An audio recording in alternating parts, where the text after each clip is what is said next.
మెదక్ మాయా గార్డెన్లో నిర్వహించిన బీజేపీ మేధావుల ఆత్మీయ సమ్మేళనంలో ముఖ్య అతిథిగా మాజీ గవర్నర్ తమిళిసై హాజరయ్యారు. ఆమె తెలుగులో మాట్లాడి అందరినీ ఆకట్టుకున్నారు.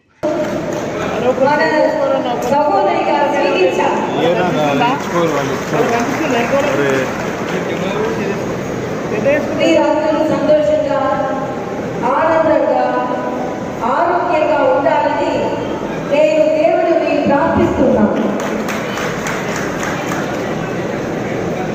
దేశం ప్రోత్సహించాలి, దేశం అభివృద్ధి చెందాలి, దేశం సురక్షితంగా ఉండాలి, దేశం ఆరోగ్యంగా ఉండాలి. ఇవన్నీ జరగాలంటే మోడీజీ